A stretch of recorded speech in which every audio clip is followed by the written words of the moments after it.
네,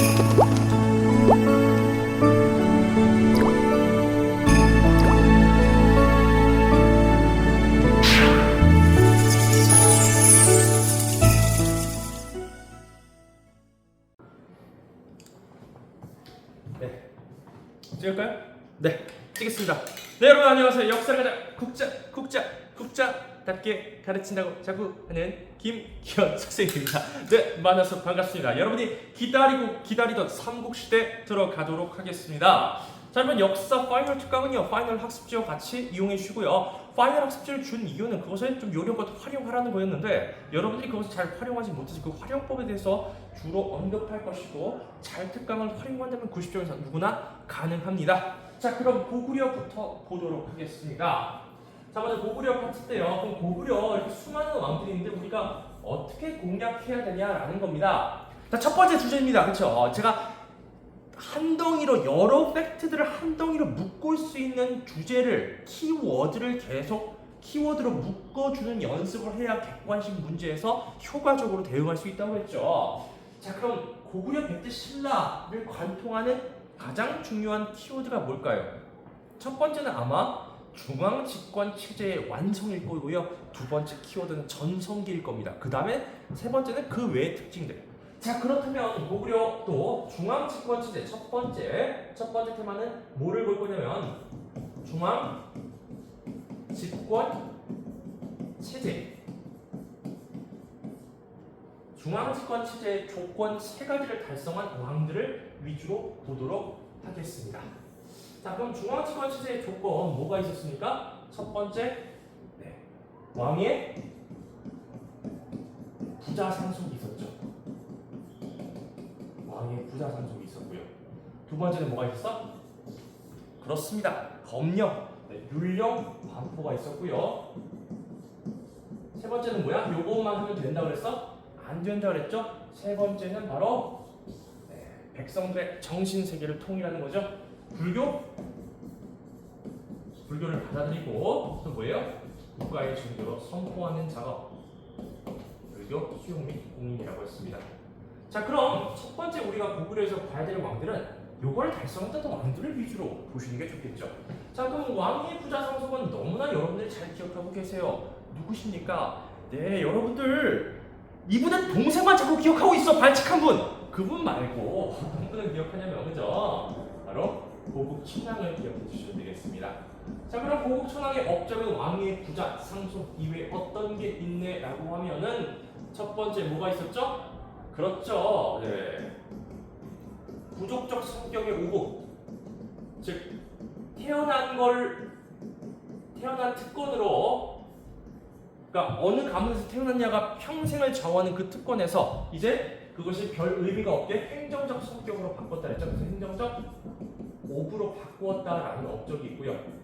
두 번째는 요 법을 실시했다고 했어요. 그렇죠? 싼 값으로, 싼 이자로 곡식을 빌려주는 진대법이 있었다고 했고요. 이거 누가 건의했다? 을파소가 건의했다.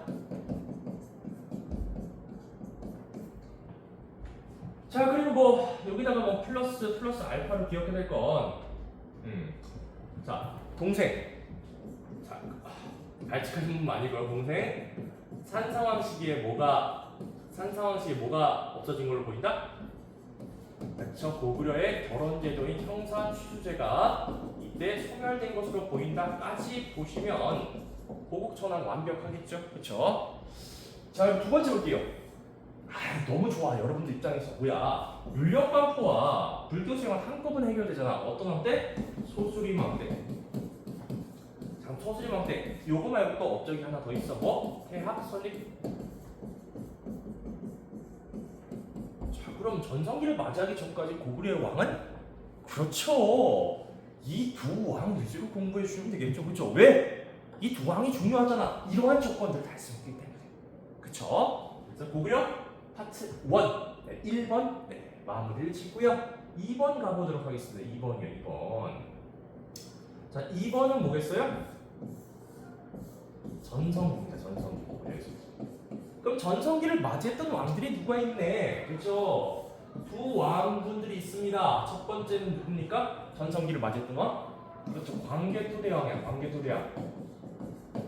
광개토대왕은 연어까지 알아들어서 오래도록 즐겁다라는 영락이라는 연어를 썼다고 했습니다.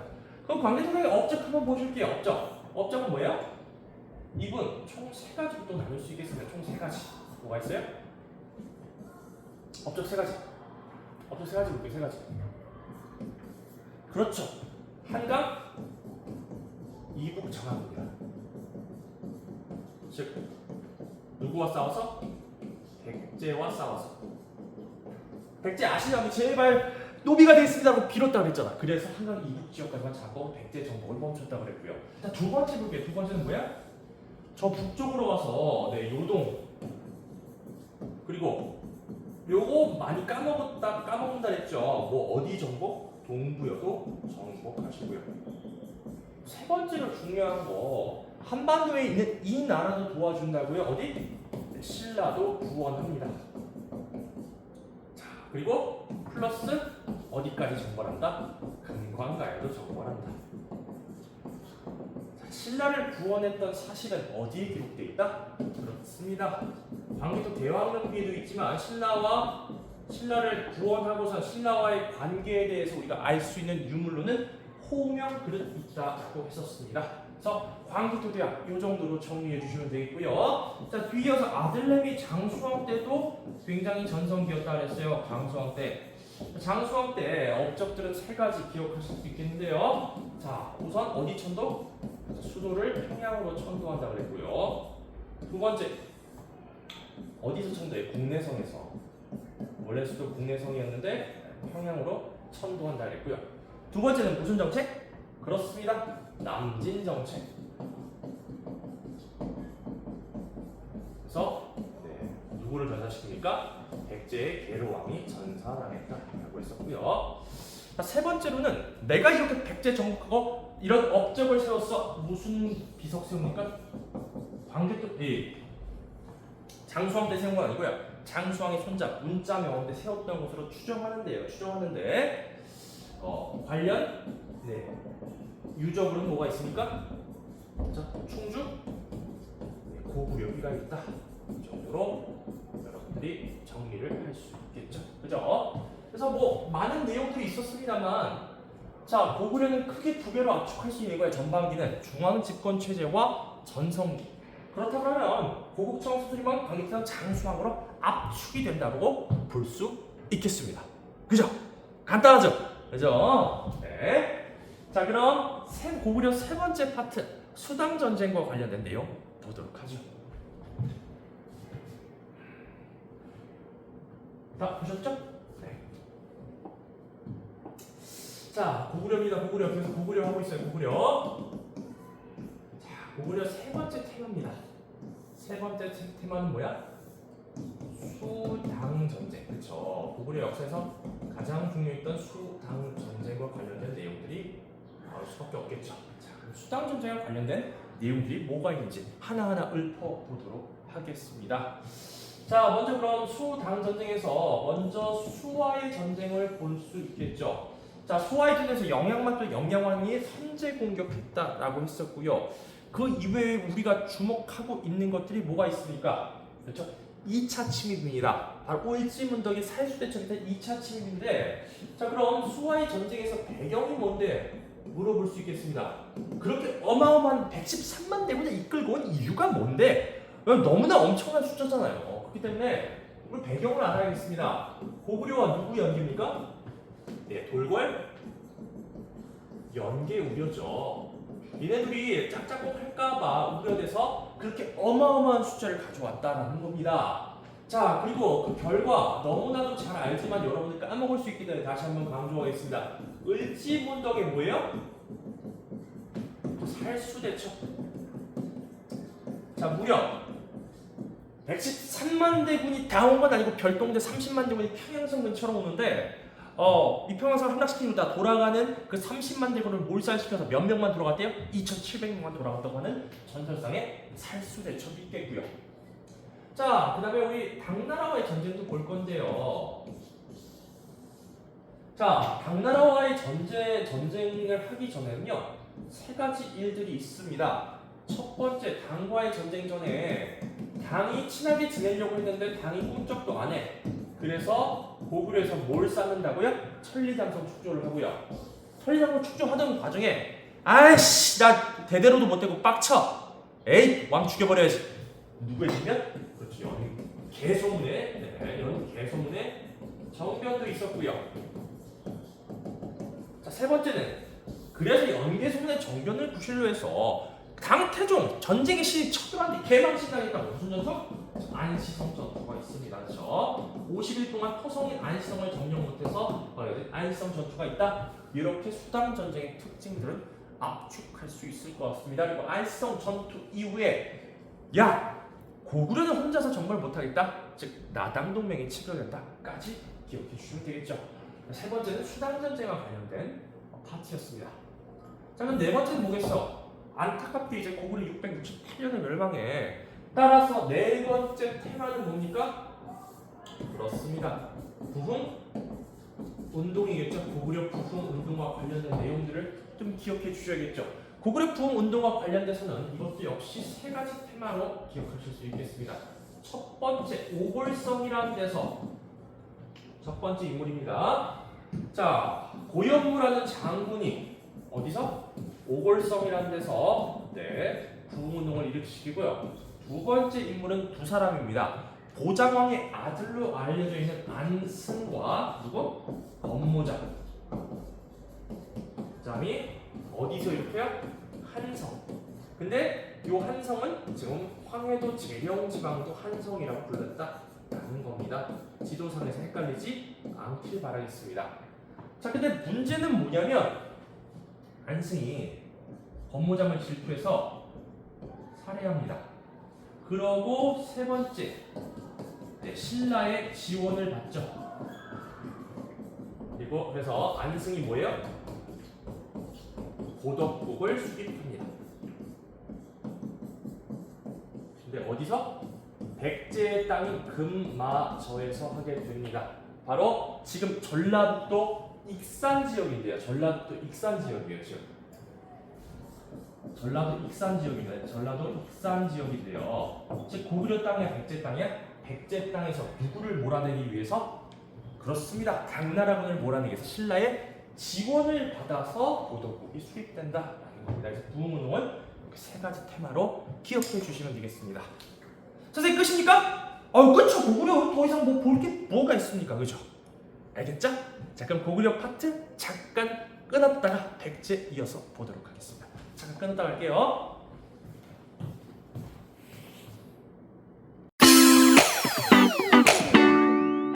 네 여러분 안녕하세요. 네 많이 기다렸던 삼국시대고요. 고구려는 앞에서 영상에서 봤죠. 고구려처럼 짧게 제가 정리했으니까 백제도 그렇게 하도록 하겠습니다. 자 요걸 들어달라 그래서 또 들었는데 되게 많아요. 네. 원래 제가 있을 때는 되게 저 혼자 막 되게 발광을 하는데 여기 학생들이 있어서요. 조금 소심하게 할게요. 네 여러분 안녕하세요. 역사를 푹자답게 가르친다고 자부하는 누구? 네 김기현 선생님입니다.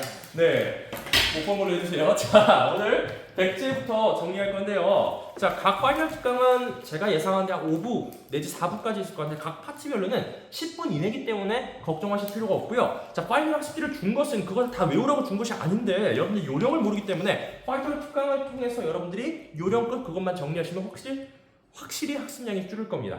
자 그리고 3학년 3반 진도 내일 끝날 거니까 걱정하지 마세요. 네. 자 백제 보겠습니다. 자 백제를 볼 건데요. 자 지금 고구려와 마찬가지로 백제 또한 가장 중요한 테마부터 보도록 하겠습니다. 자 백제 고구려 신라를 통틀어서 가장 중요한 테마는 무엇일까요? 중앙 집권 체제를 완성한 왕들입니다. 자 그래서 첫 번째 테마 중앙 집권 체제라는 테마를 통해서 살펴보도록 하겠습니다. 중앙 집권 체제라는 테마를 통해서 살펴보도록 하겠습니다. 자 그럼 선생님이 설명했었죠. 중앙 집권 체제를 달성한 조건들이 있다고요. 첫 번째는 뭐? 율령 반포가 있었고요. 불교수용. 그렇습니다. 그런데 백제 왕의 순서대로 보도록 하겠습니다. 두 번째는 왕의 부자 상속이 있었고요. 자, 세 번째가 지금 학생이 말한 바로 불교 수용. 수용 및 전파. 국가의 나라로 종교로 인정하는 것을 공인이라고 합니다. 잠깐만 좀 더워서 에어컨 틀고 갈게요. 그래서 이 세 가지 조건에 해당되는 뭘 보면 된다? 왕을 위주로 공부하면 되겠죠. 첫 번째 테마입니다. 그래서 자, 테마가 몇 가지 있는데 첫 번째 테마는 주광 집권 체제를 완성한 왕들입니다. 자, 율령만보 누가 있다? 고이왕이 있죠. 그럼 고이왕의 업적이 또 뭐가 있을까? 여러분 잘 아시죠? 끼리보이, 기리영 전투가 있습니다. 기리영 전투 기억하시면 되겠죠. 기리영 전투. 자, 근데 기리영 전투는 특이한 게 고이왕이 기리영 전투를 치르고 있을 때 다른 나라의 상황은 어땠니? 라고 물어볼 가능성이 있어. 자, 기리영 전투를 치르고 있을 때 다른 나라 어떤 나라가 고통을 당하고 있었어? 고구려? 고구려가 위나라의 침략을 받고 있었다 그랬어. 그렇죠? 자, 이때 고구려는 어떤 왕이었냐면 바로 동천왕 때였습니다. 자, 근데 고구려 누가 세운 거예요? 고구려는 주몽이 세웠습니다. 근데 동명왕은 뭐예요? 주몽 또는 동명왕이라고 부르고 혹은 추모왕이라고 부릅니다. 자, 그래서 각 기록마다 여러분 헷갈릴 수도 있는데 책마다 조금 다른데요. 광개토 대왕릉비에는 추모왕이라고 나와 있고요. 또 다른 책에는 동명왕이라고 나와 있고 또 다른 책 그러니까 주몽이라는 건 이름이고요. 왕의 칭호랑 이름이랑 다릅니다. 그래서 동명왕 혹은 추모왕이라고 부르는데 어떤 게 정확한지는 아직 학계에서 논란이 많습니다. 어쨌든 둘 다 고구려를 세운 사람이라는 거 잠깐 질문 들어와서 답변했습니다. 자, 어쨌든 기리영 전투 기억하시고요. 그 기리영 전투 때 고구려는 누구의 침략을 받았다? 위나라의 침략을 받았다. 그래서 결과가 어땠다 그랬어? 고구려가 뭐에 대한 지배권을 상실했다? 동일. 동해에 대한 지배권을 상실합니다. 자, 제가 이걸 왜 언급하냐면 자, 기리영 전투는 고구려가 위나라랑 전쟁을 하고 있을 때 한반도에 있는 중국 세력도 고구려를 공격하러 갔고 그때를 틈타서 빈집털이를 시도한 게 기리영 전투라고 했기 때문에 동천왕과 연관해서도 나올 수 있습니다. 그래서 여러분 고이왕, 기리영 전투만 아시지 마시고 고구려의 상황도 꼭 기억해 주시길 바라겠습니다. 자, 두 번째는 왕위의 부자상속입니다. 자, 근데 백제는 더 간단한 게 있어. 왕위의 부자상속으로 확립한 왕이 또 뭘 맞이해? 전성기를 맞이합니다. 그렇죠? 그래서 왕의 부자상속과 더불어서 백제는 전성기 때 왕을 한번 언급해 보도록 하죠. 자, 백제 전성기 때 왕 누굽니까? 동명왕? 그렇죠. 근초고왕이죠. 근초고왕. 그렇죠. 자, 근초고왕 하면 우리가 떠올려야 될 몇 가지 업적들이 있습니다. 왕의 부자상속 말고 업적 뭐가 있어? 고구려의 고국 원함을 어떻게 해요? 죽였잖아요. 그렇죠. 그래서 고구려 고국 원함을 어떻게 해요? 전사시켰습니다. 그래서 이때부터 고구려와 백제가 원수지간이 된다 그랬죠. 전사시키고요. 자, 근데 어디서 전사시켰는지 기억하세요? 어디까지 쳐들어가서 전사시켰어? 평양성에서 전사를 시킵니다. 이게 첫 번째 근초고왕의 업적이고요. 자, 근초고왕의 또 업적 중에 하나가 일본과의 교류를 적극적으로 했다 그랬죠. 자, 근초고왕 때 일본으로 파견된 사람 내가 꼭 기억하자 그랬어. 누가 있죠? 아직기. 아직이야. 아직기 왕이. 아직기와 왕인입니다. 알겠죠? 아직기와 누구? 왕인. 왕인을 어디로 파견? 외에 파견합니다. 자, 외에 파견해서 뭘 줬냐면 유교서적인 논어를 전수해줬다라고 알려져 있습니다. 그래서 아직기, 왕인이란 키워드가 나와도 누굴 기억하자? 근초 고왕을 기억하시면 되겠습니다. 자, 세 번째는 뭐가 있을까요? 세 번째, 우리 동네에 버스 정류장만 다 꽂혀 있는 거야. 뭐 화사? 그렇죠. 칠지도 화사, 진짜 칠지도 화사도 바로 어디 외에 칠지도 화사한 것도 바로 근초고왕의 업적이라고 볼 수 있겠습니다. 자, 그래서 백제의 왕들이 많지만 중앙 집권 체제를 달성한 왕 위주로 공부해 달라는 거예요. 게다가 여러분 불교 수용 및 공인 너무 간단하잖아. 누구밖에 없어? 침유왕밖에 없잖아. 게다가 침유왕은 정말 침유왕한테 미안한 말이지만 1년만 집권하시고 돌아가셔가지고 이거 하나밖에 없습니다. 그죠? 얼마나 간단합니까, 그죠? 자, 그래서 자, 첫 번째 백제를 공부할 때는 어떤 테마를 공부하자? 중앙 네, 집권 체제 테마로 먼저 공부를 하자. 기억해 주시면 되겠습니다. 중앙 집권 체제를 공부를 하자라는 것입니다. 첫 번째였습니다. 첫 번째. 잠깐만요. 위로 좀 올릴게요. 이거 좀 줄이고 하겠습니다. 자, 그럼 두 번째 테마를 보겠습니다. 자, 두 번째 테마는 뭘까요? 자, 일단은 우리 백제가 좀 잘 나가는 거 위주로 보자고요. 두 번째 테마의 키워드는 뭐예요? 자, 나빠졌던 국가가 다시 되살아나는 거를 뭐라 그러냐면 중흥이라고 합니다. 중흥. 즉 백제가 이 사이에 광개토 대왕한테 털리고 그다음에 장수왕한테 계로왕이 죽고 이런 거 다 떠나서 백제가 다시금 부활했던 시기. 자, 대표적으로 두 왕이 있죠. 동상왕, 네, 동성왕도 있지만 무령왕. 네, 강해졌던 거 먼저 보여봅시다. 바로 중흥과 관련된 키워드는 무령왕과 한강 유역을 일시적으로 회복했던 누가 있어? 성왕이 있습니다. 그래서 백제가 강해졌던 거 위주로 보자고요. 그래서 파이널 학습지를 준 이유는 야, 중앙집권 체제에 이 왕들 먼저 기억하고 야, 그 다음에 백제가 강해졌을 때 중흥기의 왕들도 기억하자라는 거야. 그죠? 자, 무령왕 하면은 여러분 제가 세 가지 테마 기억하라고 했어요. 첫 번째는 뭐? 22? 담로. 담로제. 그쵸. 22 담로제를 시작했다. 22 담로 기억하시고요. 두 번째는 고구려를 격파하면서 다시금 강국이 되었다는 걸 만천하에 선포했다고. 뭐? 갱위강국. 한자도 기억하세요. 알겠죠? 갱위강국 선포. 자, 세 번째는 이분은 죽어서까지 무덤 때문에 많이 유명합니다. 뭐?